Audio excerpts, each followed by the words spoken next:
Hey guys, Ernie here and welcome to the Paleo Hiker MD channel. In lieu of all the hurricanes and severe weather we've had recently in Louisiana, emergency preparedness and self-reliance are on my mind more than ever. That and the fact that I'm planning on doing a little more car camping if I'm ever able to purchase the car that I want in the current pandemic car situation. I wanted a new double burner propane stove for the house and for camp. Well, stay tuned and I'll show you guys what I picked up.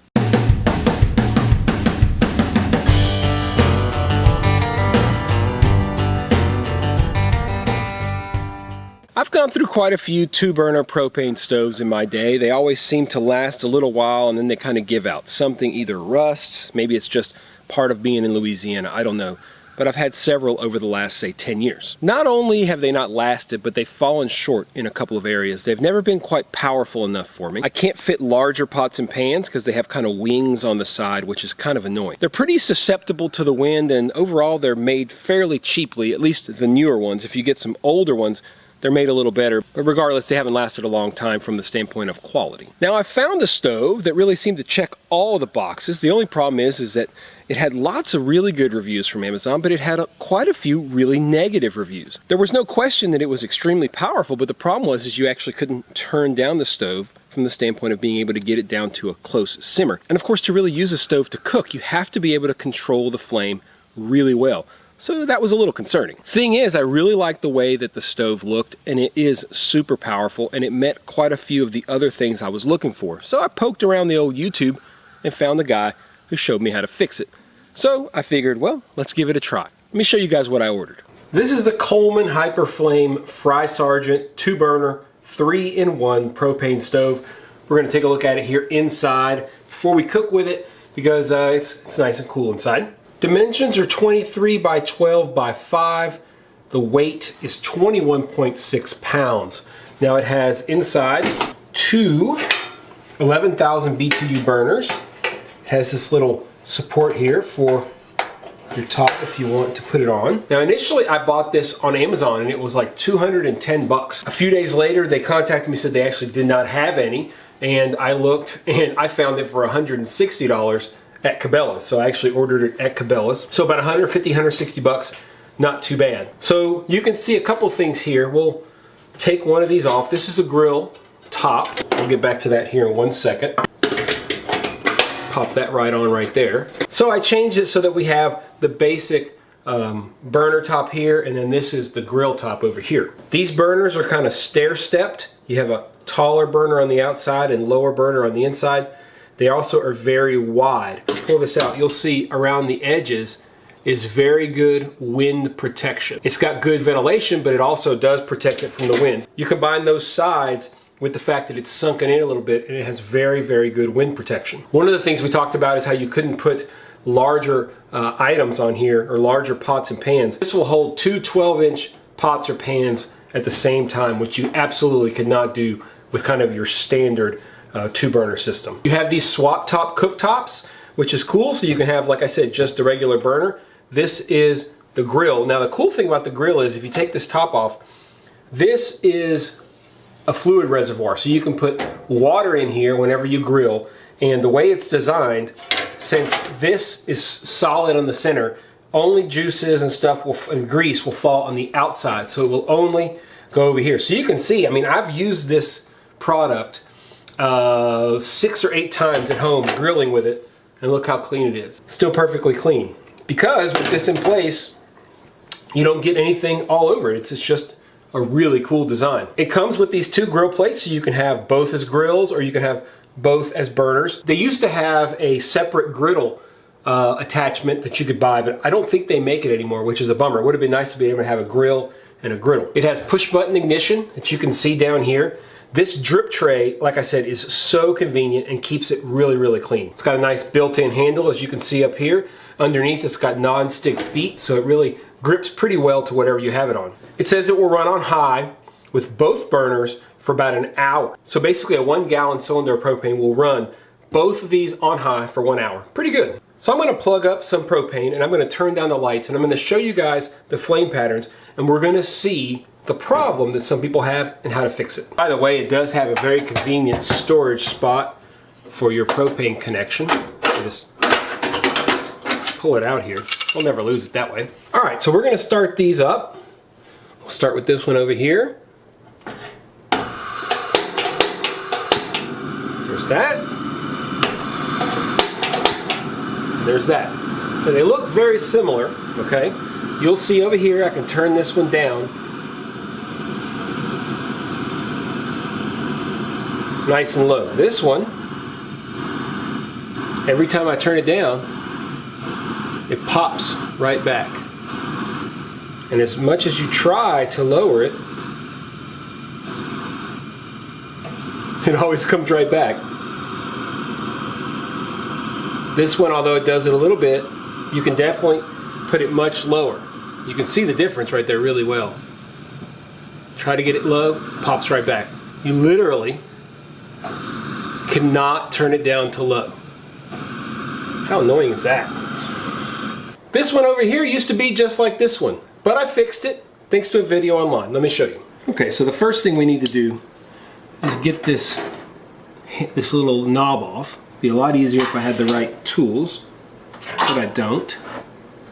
There we go. Now there is a nut right here that we need to get off. Should have brought my tools, but I didn't, so we're going to try to do this without marring it up too bad. Just grab it and start it. Once it starts, you can easily undo this. Pops right off, okay?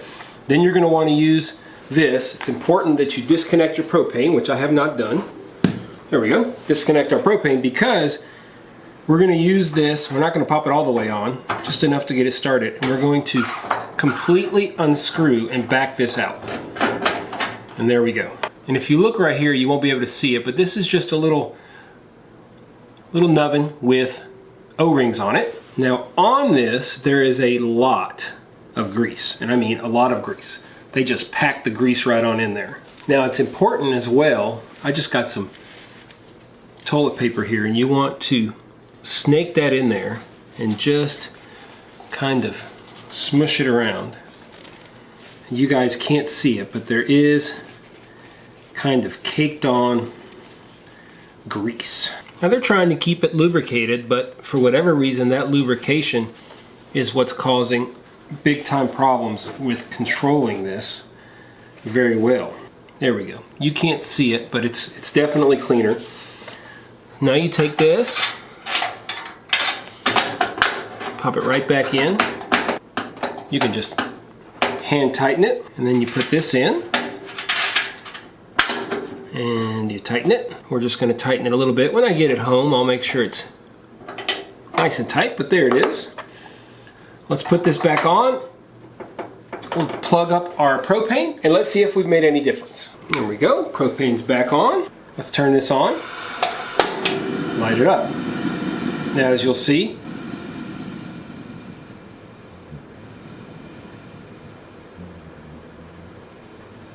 you can turn it down nice and low. It still has a tendency to want to go. You can crank this thing way up, which is really nice. And you just have to play with it, but you can see right there, it doesn't go back. Super low. That's all you got to do, guys, to fix this and make it to where you can simmer. And in case you're wondering, I'll back y'all out. You can see this is still the same one that I was doing earlier. And you can turn it down.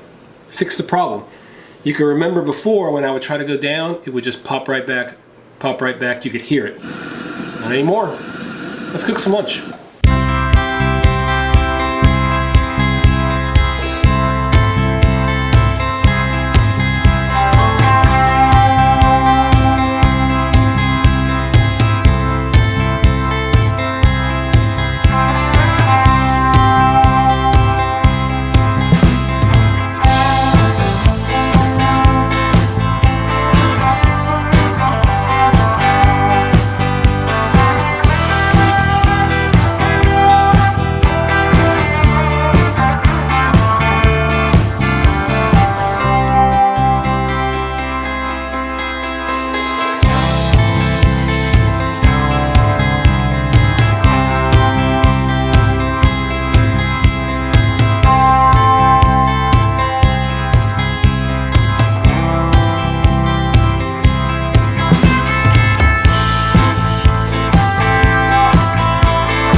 show you guys. You lift this up. I've let this cool off a little bit. All of the grease is here with the water. So despite all that craziness, the popping, the heat, the high flame, all you have is just a little bit right here that you can easily clean off and store this thing back away. Nice and clean. It's not going to stink. It's perfect. So going back to my criteria, all of them were met without question. First off, these 11,000 BTU burners are super powerful. Since Coleman designed the burners to be relatively wind resistant, you don't need those side wings, and those side wings are what would not allow you to use larger pots, at least 2 larger pots next to each other. It also feels very solidly made. I've lugged this thing around now for about 3 or 4 months. I used it during one of our recent storms, and I've used it at the house just for fun as well, probably 7, 8 times. It works super well. Very easy to clean up. It gets messy like all these stoves do. They get messy, but that drip tray really helps keep it clean. Now they do sell a griddle top for it. The problem is they used to sell a griddle top that would go over just one of the burners, but now it's a full-size griddle top that covers both burners, and I really don't want to eliminate that flexibility. Like we used today, we used the grill on one side, and I was able to just use a cast iron griddle on the other side. I'd rather do that even though I have to carry an extra piece of gear. I'm going to be using this mainly in camp, so it's not going to be lugging this in my backpack. But it would be nice if they still sold that griddle that went on one side. Can you hear me, Coleman? Just the Hyperlight griddle for one side. The stove's not cheap, but I was tired of buying a new stove every 2 to 3 years. I hope that this one lasts longer. I have had a lot of problems with rusting in my area. I'm sure this is not the same for everybody, and maybe it's just because it sat out in my shop that was super moist, so that might be totally on me. But nonetheless, this one seems to be ready to withstand many years of use. I guess we'll see over time. Not sure if you guys are aware, but I have an entire playlist on stoves. We'll add this to the stove playlist. That covers everything from remote canister stoves, upright canister stoves, alcohol stoves, solid fuel stoves, white gas stoves, wood stoves, all kinds of stoves. Do you guys have this stove? Have you suffered with this problem of not being able to turn it down too much? If you have and you hadn't seen this hack, make sure you try it out because it's super easy and it works perfectly. When I initially did it, I didn't take out, I think, enough of that packed grease in there, so after about 2 or 3 weeks, it started to do the same thing. So I got in there and actually used the paper towel like I showed you guys today to try to get as much packed grease out of there as I could, and I may have to do it again. I think the worst thing that could happen over time if it's not super greased up is that those O-rings could fail. Those O-rings cost pennies, so if you had to change the O-rings down the road, no big deal. Make sure you do add some lubrication. I use 3-in-1 oil and it's worked so far so good. Do me a big favor, guys, if you like this video and you like videos like this, hit the thumbs up down below. Really helps to spread things across YouTube, and it allows me to know what videos you guys like and don't like. If you're not subscribed, hit the subscription button, and if you want to make sure you don't miss any videos, hit that notification bell and you will be the first to know. It's starting to get a little warm. I was really hoping it would be cooler here in Arkansas for my trip, but I'm not going to complain. I mean, it's around 80. I really wanted it to be around 70. It's better than 100. As always, guys, I appreciate you checking out the Paleo Hiker MD channel. Stay tuned for more videos soon.